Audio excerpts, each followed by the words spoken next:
Assalamualaikum, my name is Mudawali bin Tahir. My number matrix is 06DAT23F1101. Today I will present an analysis of a professional ethics case study in auditing involving suspected fraud, environmental breach, and the necessary response from an audit partners. Let's start. First, let's understand the case background. During this audit, two major issues were uncovered.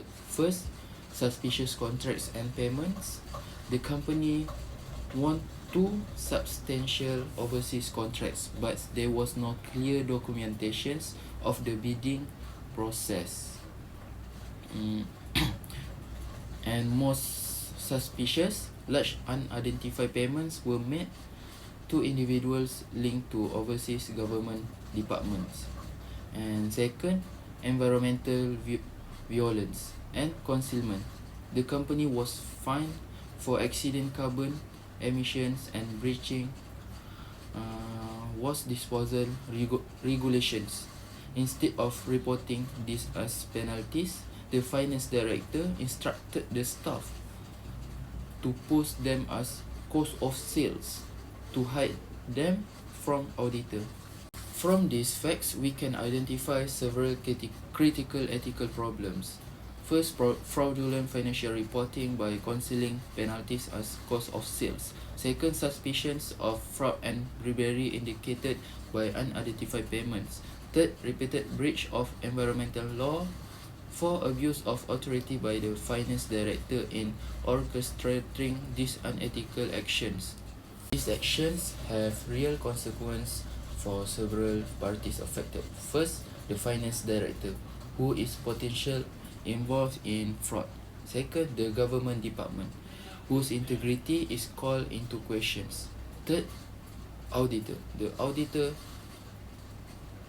as we can be held liable for giving an incorrect opinion on misleading financial statement. And last, the board of directors, for failing to take action to prevent these issues from recurring.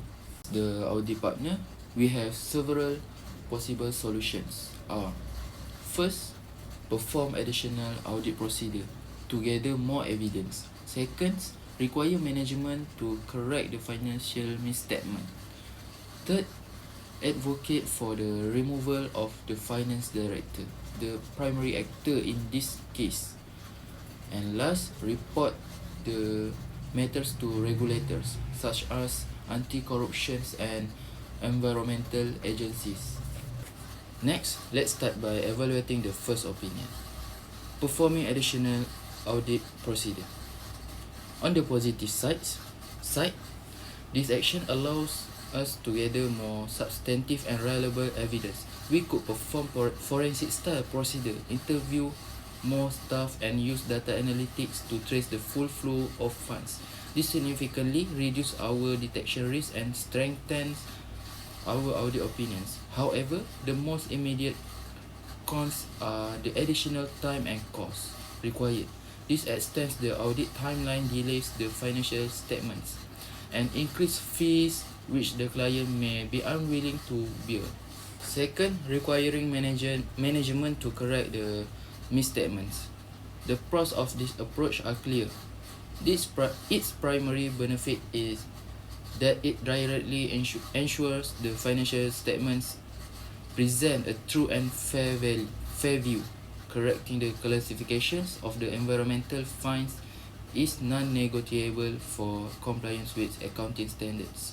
However, there is a high probability that management, particularly the finance director, may simply refuse to make the corrections.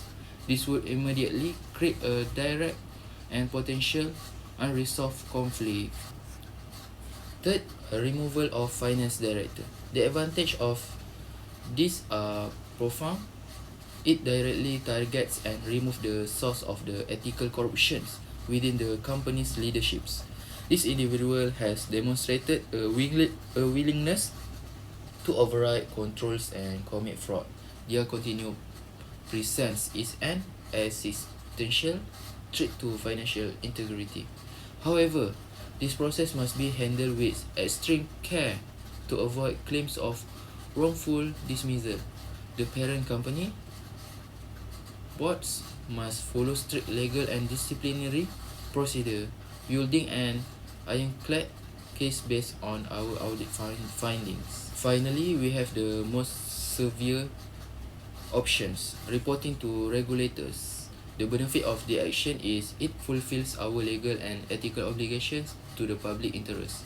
In many jurisdictions, auditors have a duty to report suspected bribery and corruption to authorities like anti-corruption agencies. However, this would almost certainly trigger several reputational damage or for the client company, leading to a loss of public confidence and the termination of business relationship. After these thorough evaluations, the most balanced, effective and justified solution is a firm recommendations for the removal of the finance director. He is not a just participant, he is the key enabler of the misconduct. His presence perpetuates a toxic culture and a weak control environment.